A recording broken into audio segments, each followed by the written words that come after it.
Kung sino man ang kumukontra sa confidential funds ay kumukontra sa kapayapaan. Kung sino ang kumukontra sa kapayapaan ay kalaban ng bayan. Nako, malalim yan. Alam mo, ako kasi marami nagsasabi, marami nagsasabi na yung Makabayan Black daw yan, o di kaya itong si Ontiveros. Ako, sa analyzation ko, I don't think sila ang tinutukoy dyan. Bakit kanyo? Si BP Sara, hindi ho yan yung tipo ng taong magpapahaging pa. Diretsuhan na tao yan. Alam nyo kung bakit? Nung nakaaway niya si Ontiveros, talagang binabanggit niya. Yung nakaaway niya din to si Franz Castro na Makabayan Black, dinindiretso niya yung sagot. Pero dito, pinagpreparan niya, isinama niya sa speech niya. Mukhang meron siyang pinariringgan na kung sino man ang kumokontra sa confidential funds ay kalaban ng bayan. Napakasimple ho niyan. Kung sino man ang... Kasi tandaan ninyo, ganito ho yan. Kaya ako, hindi rin ako ganoon kumbinsido na masasabi kong totaling masama ang confidential funds. Masama ang confidential fund kung ang taong humahawak nito ay talaga nga namang merong issue ng korupsyon, may issue ng hindi mapapagkatiwalaan, di ba? Yun, maaaring masama. Pero hindi rin naman totally. Alam nyo kung bakit? Kasi minsan talaga, pag ikaw ay merong pinagagawa na hindi pwedeng naka-record. Kaya nga, even sa Amerika, tanggap yan. Ibang bansa, may mga black ops na tinatawag. Tanggap yan sa mga agent na hindi mo kailangan sabihin. Di ba? O, napanood nyo yung kung paano hinuli yung si Bin Laden na sa Netflix, yung documentary. Yung grupo lang na pinadala. Wala. Off the record. Kaya nga sabi sa kanila, pag kayo na-trouble dyan, iwan kayo. Bahala na kayo sa buhay nyo. Ganun. Sabi ko nga, pambihirang mission to. Tapos, may dala-dala silang pera na ang laki. Talagang para suhulan yung mga taong nakapaligid doon. Which is, hindi rin dineclare pa yun at that time. Na-declare na lang yon nung itong na-discover na lang yon, tapos na yung administrasyon na nag-handle nung operasyon na yon. Kasi ganyan na napaka-importante. Diba? Napaka-importante ho niyan. Halimbawa, bigyan ko kayo ng halimbawa. Yung mga eskwelahan na sinakop ng mga rebelde, naalala nyo yun? Di ba lumapit pa sa amin yon? In-interview pa namin yon sa radyo. As in, kinwento pa nun sa amin kung ano talaga nangyayari. Eskwelahan ng sinasakop ng mga rebelde. Alam nyo kung bakit? Because hindi ho kayang magpaaral ng DepEd doon.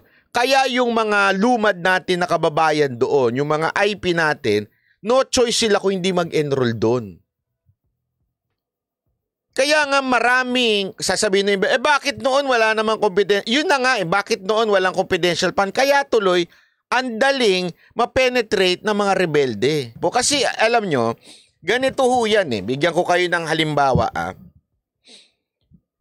Ito sa akin lang ho ito Ito maaaring mali, maaaring tama. Pero sa akin, effective. Bakit kanyo? Ito. Halimbawa sa aking grupo, hindi ako kini-question ng mga talent ko kung magkano ba ang TF. Kasi wala naman silang pakialam doon. Meron akong commitment sa kanila kung magkano ibibigay ko. Meron akong binibigay sa kanilang amount. At masaya naman sila. At lahat libre. They cannot question me on how much ako maningil. Okay? Pero, sa totoo lang, personally yung assistant ko na si Toto, yung assistant ko, alam nga yung TF. Minsan nga, nasasabi niya sa akin, Sir, paano ka kumikita? Sabi ko, alam mo, minsan talaga papalugi ka. May mga show na papalugi ka, may mga show na doon ka na lang babawi. Ganon talaga ang negosyo.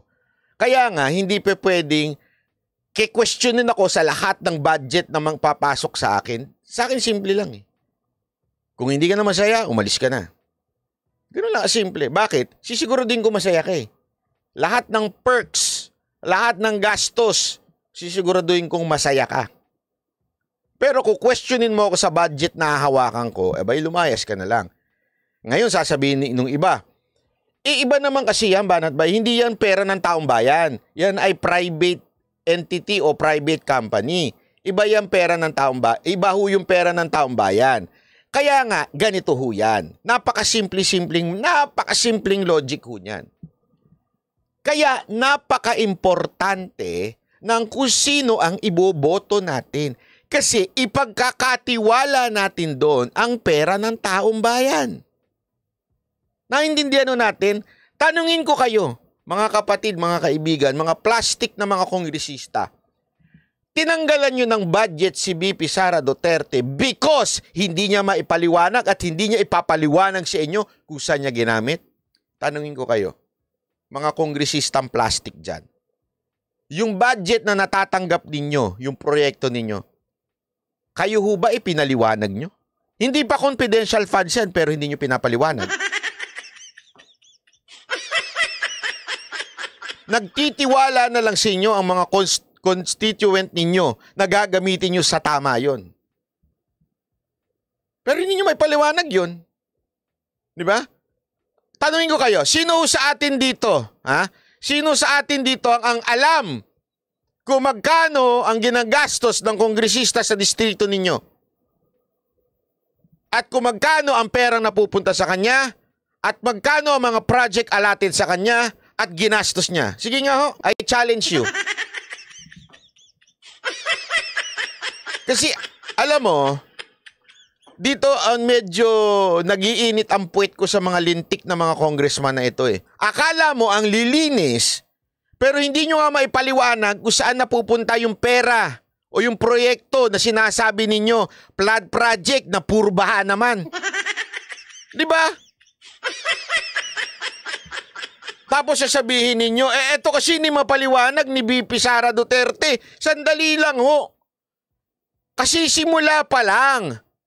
Papaliwanag niya na kaagad. Hintayin natin yung, kaya nga di ba ang sinasabi ko sa inyo, ulitin ko hindi ko pinagtatanggol si VP Sara dito. Wala akong kandidato sa 2028. Ulitin ko yan Bakit ko sinasabi? Kasi nga, since binoto natin hindi pagkatiwala natin yung pera, what ang magagawa? Binoto natin Ay, binoto natin Basta nanalo. O, yun.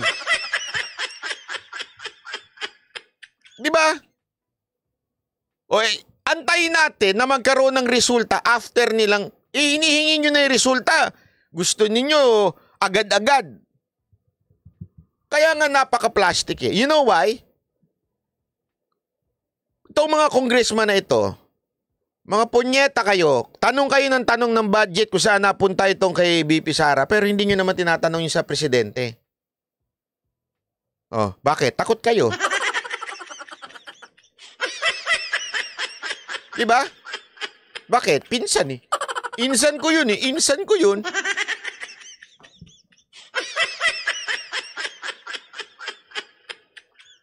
Oh. Tandaan ninyo Ang DepEd, alam naman ng lahat yan Yan ang pinagkukuhanan at pinagsisimulan ng recruitment ng rebelding NPA. Wala nang iba. Ubus na sila yung mga matatanda. Graduate na. Yung isa nagma-McDonald's na lang. Yung isa, yung anak niya nag-aaral sa UK, di ba? Oh. Bakit hindi nyo yan? Ang talagang tinatarget ninyo, mga estudyante. Tandaan niyo to, simula lang high school to Kasi sinasabi nyo iba, hindi dapat ang CHED din. Kasi ang CHED sa college. Hindi ho. Tandaan yung unang ginagawang mga eskwelahan, yung sa Talaingod ba yun? Tama ba yung pagka-pronounce ko? Talaingod? Oh. Doon. Mga bata doon. Di ba? Kaya nga tingnan ninyo. Ito halimbawa lang Hindi ko sinasabing rebelde yung sa Socorro. Di ba? Bakit ganoon? Nakalusot yung ganong klasing pati pag-aaral ng mga bata nakalusot na ano sila doon. O, di ba ho? Kasi nga, kaya napaka-importante ng confidential funds. Ngayon, hindi ko naman sinasabing, Banat ba, pinagtatanggol mo naman si VP Sara? Hindi. Akin, binoto yan May mandato yan bilang Vice President. Pagkatiwala muna natin. But after 6 years, dun tayo maniningil. Tama, mali. Kailangan, in 6 years, talagang bumaba o kung hindi man masiro, bumaba ang mga rebelde at matalo na ho sila sa mga eskwelahan. Bakit nga? Di ba sinasabi nga nila, nagagamitin nila yan para sa kanilang hindi naman nila diniretso pero sinasabi nila pang spy, pang ganito, at saka pagtatayo ng mga education sa ganyan-ganyan. Sa akin, wait. Let's give her a chance. 6 years. Then after that, kung wala siya nagawa, doon natin siya singilin. Diba? Kasi ito Diba, pinaliwanag ko nga sa inyo yung confidential files niya sa Davao. Importante yun. Kasi iyan ang pinakatawiran ng mga rebelding na nasa Mindanao. Davao ang kanilang talagang dinadaanan, kinukuhanan ng mga supplies. Kaya meron silang confidential funds. At ano resulta?